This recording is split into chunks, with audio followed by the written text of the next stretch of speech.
और हिंदुस्तान को आज़ाद होने में, आज़ाद कराने में बहुत मेहनत करनी पड़ी, बहुत कुर्बानियाँ देनी पड़ी।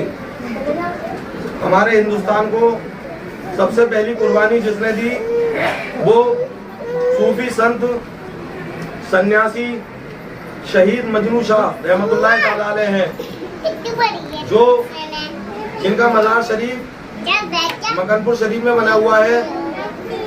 उन्होंने देखा कि कलकत्ता के अंदर अंग्रेजों ने चाय का व्यापार करने के बहाने हथियार लाना शुरू कर दिए, तो शहीद मजनू शाह रहमतुल्लाह ताला अलैह ने सारे सन्यासियों को, सारे सूफी संतों को इकट्ठा किया, सारे फकीरों को इकट्ठा किया और अंग्रेजों के खिलाफ लड़ने की एक मुहिम चलाई। उन्होंने सबसे पहले अंग्रेजों को शिकस्त दिलाने के लिए अंग्रेजों से लड़ाई शुरू की, तो अंग्रेजों ने शहीद मजनू शाह रहमतुल्लाह ताला अलैह को शहीद कर दिया। इनकी शहादत का दिन है 26 जनवरी 1788 और उसके बाद दूसरी आज़ादी में हिस्सा लेने वाले हजरत टीपू सुल्तान रहमतुल्लाह ताला अलैह हैं, जो कि कर्नाटक का एक मशहूर शेर था, जिसके होते साथे अंग्रेज हिंदुस्तान की तरफ आंख उठाकर भी नहीं देख सकते थे। और जिस दिन टीपू सुल्तान रहमतुल्लाह ताला अलैह को अंग्रेजों ने शहीद कर दिया 4 मई 1799 को, उस दिन अंग्रेजों ने कहा था कि आज हमने हिंदुस्तान को फतेह कर लिया। हजरत टीपू सुल्तान के जीते जी अंग्रेज हमेशा डरा करते थे।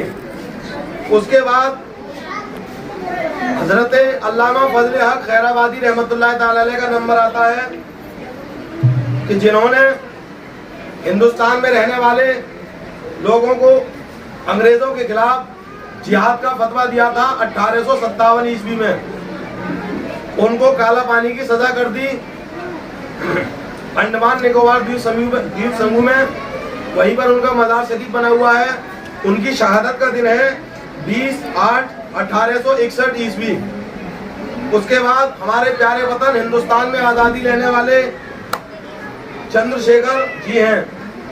उन्होंने अंग्रेजों के खिलाफ जंग लड़ी, अंग्रेजों से तो पानी मंगवा दिया। उनकी शहादत का दिन है 27 फरवरी 1931। उसके बाद हमारे प्यारे बापू महात्मा गांधी, हिंदुस्तान के बापू, उन्होंने अंग्रेजों से जंग लड़ी, अंग्रेजों को लोहा मनवाया, हिंदुस्तान का लोहा मनवाया अपनी ताकत का। तो इनकी शहादत 30/1/1948 को हुई।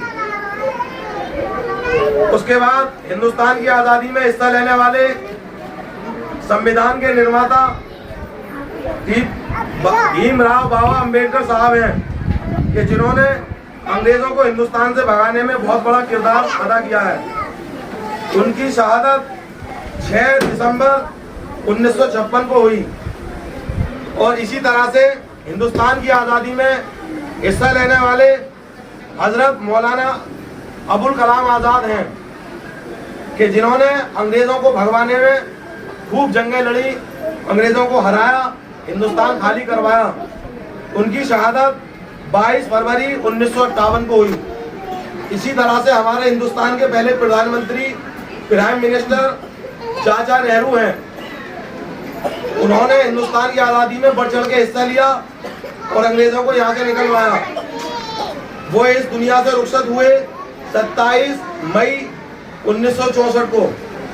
इसी तरह से हिंदुस्तान में आज़ादी में योगदान देने वाले खान अब्दुल गफ्फार खान शहीद रहमतुल्लाह ताला अलैह हैं, कि जिन्होंने महात्मा गांधी के साथ कांधे से कांधा मिलाकर अंग्रेजों की ईंट से ईंट बजा दी, अंग्रेजों के छक्के छुड़ा दिए और उन्हें हिंदुस्तान से निकलवा कर छोड़ा। उनकी शहादत 20 जनवरी 1988 को हुई। तो प्यारे बच्चों, इसके अलावा लाखों ऐसे शहीद हैं कि जिन्होंने हिंदुस्तान की आज़ादी में हिस्सा लिया है। मैंने आपके सामने चंद लोगों का जिक्र किया। आप सभी लोग इन सभी शहीदों को याद कीजिए जिन्होंने हिंदुस्तान की आज़ादी में हिस्सा लिया है। और मेरे भाइयों, मेरे दोस्तों, हिंदुस्तान की आज़ादी में हिस्सा लेने वाले जितने भी मोमिनीन हैं और जितने भी गैर मोमिन हैं, हम सभी का शुक्रिया अदा करते हैं कि अगर आज वो लोग कांधे से कांधा मिलाकर ना लड़े होते, अंग्रेजों से मुकाबला ना किया होता, तो आज भी हम गुलामी की जंजीरें में पड़े होते। तो आज हम जितने भी मोमिनीन शहीद हैं उनके लिए ईसाले सवाब के लिए फातवा खानी करेंगे और तबरुकात बांटेंगे। मेरे भाइयों, मेरे बच्चों, मेरे दोस्तों, सभी लोगों के अंदर ये जज्बा पैदा होना चाहिए, क्योंकि हमारे हदीस पाक में भी कुरान में भी इरशाद फरमाया गया, कुरान में फरमाया गया है कि जिस देश में तुम रहते हो उस देश के संविधान को मानो।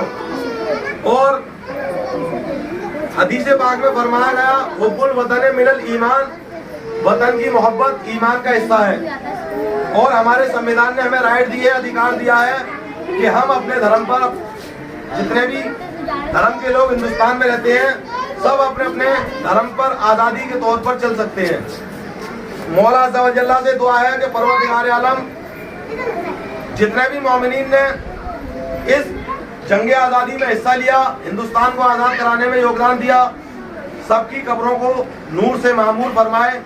अस्सलामु अलैकुम व रहमतुल्लाहि ताला व बरकातुहू।